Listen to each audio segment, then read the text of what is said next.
അയ്യോ സോറി ഏട്ടാ. എന്തിനു ചെയ്യാനാണ്? സുരഭി പിക്കിൾ ഇന്ത്യ മുഴുവൻ വാങ്ങാൻ വേണ്ടിട്ട് ബോംബെന്ന് ഒരാള് വന്നേക്കുന്നു. മാർക്കറ്റിംഗ് മീറ്റിംഗ് ആയിരുന്നു. ഇത് മുഴുവൻ മീറ്റിംഗ്, എന്നാ മീറ്റിംഗ്? ഇനി നിങ്ങൾ മീറ്റിംഗ് തുടങ്ങി. ഇന്നത്തെ ഈ മീറ്റിംഗിലെ വളരെ പ്രധാനപ്പെട്ട കുറച്ച് കാര്യങ്ങൾ എനിക്ക് സംസാരിക്കാനുണ്ട്. അമ്മ, അതിനു മുമ്പ് എനിക്ക് ചില പ്രധാനപ്പെട്ട കാര്യങ്ങൾ ബഹുമാനപ്പെട്ട അമ്മയുടെ അടുത്തും ബാക്കിയുള്ള എല്ലാ കുടുംബാംഗങ്ങളുടെ അടുത്തും ബോധ്യപ്പെടുത്തുവാനുണ്ട്. ഇത്രയും കാലം ചന്ദ്രഹാസം ഗ്രൂപ്പ് ഓഫ് കമ്പനീസ് നടത്തിയത് ബഹുമാനപ്പെട്ട അമ്മയും പിന്നെ എന്റെ ചേട്ടനുമാണ്.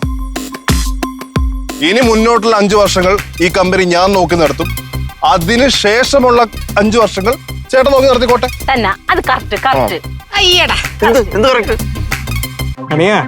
എന്റെ ആഗ്രഹം കൊള്ളാം, പക്ഷേ ഈ 5 വർഷത്തിന് ശേഷം കമ്പനി അവിടെ ഉണ്ടാവുന്ന എന്താ ഉറപ്പ്?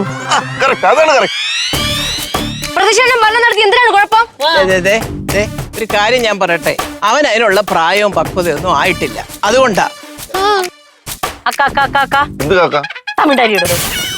അക്ക, ഞങ്ങളുടെ പ്രതീക്ഷ മോനെ അങ്ങനെ അങ്ങ് തരം താഴ്ത്തരുത്, അത് ശരിയല്ല. അയ്യോ, അതിന് അവനിപ്പോ ഒരു വലിയ കമ്പനി നടത്തുകയല്ലേ, സുരഭി പിക്കിൾസ്.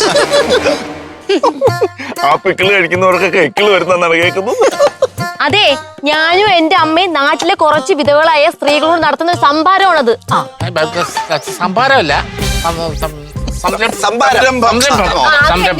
അല്ലാതെ പ്രതീക്ഷ ഉണ്ടായാലും പങ്കൊന്നുമില്ല. ഓഹോ, ഏതായാലും ഒരു കാര്യം ചെയ്യ്, ആ സംഭാരം ഇവിടെ വേണ്ട. സംഭാരമല്ല, സംരംഭം. എനിക്കറിയാവോ, ഒരു വീട്ടിലെന്തിനാ 2 അടുക്കള? അത് അമ്മയാണോ തീരുമാനിക്കുന്നത്? ഞാനാണ് ഓവറായത്? അമ്മയാണ് ഓവറായത്? അമ്മടുത്ത് പറ. അയ്യോ, ഈ സംഭാഷണം ഈ നിലയിൽ തുടർന്നാൽ ശരിയാവത്തില്ല. അത് ഞാൻ അങ്ങോട്ട് പറയാതിരിക്കായിരുന്നു. അങ്ങനെ നമുക്ക് മുകളിലത്തെ നിലയിലോട്ട് പോവാം. ഇവിടെ ആകുമ്പോ ആൾക്കാരെ ശ്രദ്ധിക്കുന്നു. എല്ലാരും ശ്രദ്ധിക്കട്ടെ. അതെ, ഈ സുരഭി അച്ചാർ കമ്പനി ആരും പൂട്ടിക്കാൻ വേണ്ടി നോക്കണ്ട. കൊച്ചേ, നിന്നെ കാട്ടി 10-30 ഓണം ചന്ദ്രഹാസം പിക്കിള് കൂട്ടി ഉണ്ടവളാ ഞാന്. എന്നെ വെല്ലുവിളിക്കാനൊന്നും വരല്ലേ, അതിന് മാത്രമൊന്നും നീ വളർന്നിട്ടില്ല കേട്ടാ. എന്നാലേ ചന്ദ്രഹാസം കമ്പനി ഞാനും പൂട്ടിക്കും. കൊച്ചേ, അത് പിന്നെ കാണണമല്ല. ഞാൻ ഒരു കാര്യം ഞാൻ പറഞ്ഞേക്കാം, ഒന്ന് ഞൊടിച്ചാലേ നിന്റെ ഈ സുരഭി പിക്കിൾസിന്റെ ഷട്ടർ എല്ലാം കൂടെ അന്ന് വീഴും. എന്നാ സുരഭി പിക്കിൾസ് അടയ്ക്കാൻ നേരം അക്കൻ അങ്ങോട്ട് വിളിക്കാം. 2 ഞൊട്ട ഞൊട്ടിയിട്ട് പോ. ഷട്ടർ അടയോ ഇല്ലയോ എന്ന് ഞങ്ങളൊന്ന് നോക്കട്ടെ. അയ്യോ, തമാശ പറഞ്ഞതാ. നിങ്ങൾ വർത്താനം പറഞ്ഞ പ്രശ്നം വഷളാക്കാതെ. നിനക്കിപ്പോ തൃപ്തിയായല്ല? എന്തോ തൃപ്തിയായിരുന്നു ഉണ്ണിയുടെ ഇവൻ കള്ളും വാങ്ങിച്ചു കുടിച്ചിട്ട് ഇവരൊക്കെ വാങ്ങിയിരിക്കണം അമ്മയെ കേൾപ്പിക്കാണ്. ചേട്ടാ, അനാവശ്യം പറയരുത് കേട്ടോ. പറഞ്ഞ നീ എന്ത് ചെയ്യടാ? ഇങ്ങനെ പോയി കഴിഞ്ഞാൽ ചോരപ്പുഴ ഒഴുകും. ഇത് വേണ്ട കുഞ്ഞെ, മതിയാക്ക്. അമ്മേ, വലിഞ്ഞു കയറി വന്നവര് പലതും പറയും. അതിന് അമ്മ ഇടപെടാൻ നിൽക്കണ്ട. ആരടി വലിഞ്ഞേറി വന്നത്? നിങ്ങൾ തന്നെ. നിന്റെ തള്ളേന്ന്. സത്യമല്ലേ പറഞ്ഞു? അതെ, എല്ലാരോടും കൂടി ഒരു കാര്യം ഞാൻ പറഞ്ഞേക്കാം. ഇത്രയും നാളെ നിങ്ങൾ നടത്തി ചന്ദ്രഹാസം ഗ്രൂപ്പ് ഓഫ് കമ്പനീസ്, ഇനി അത് ഞാൻ നടത്തും. അത് നമുക്ക് കാണാടാ. എന്തോന്ന് കാണാൻ?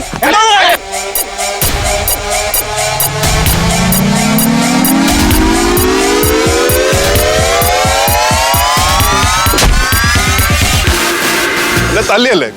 എല്ലാവർക്കും ഞാൻ കാണിച്ചു തരാം. എല്ലാവർക്കും ഇറങ്ങി പോടാ. ഞാൻ പോയേക്കാ. അന്ന് പോ. പോലെ കുഞ്ഞെ, എനിക്ക് വയ്യ, എന്നെ തല അമ്മ.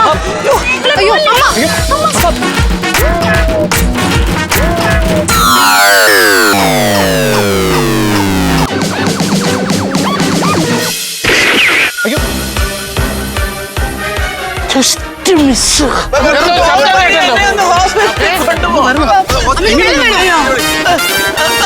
പിടിച്ചോണേ എന്നെ, പിടിക്കണേ.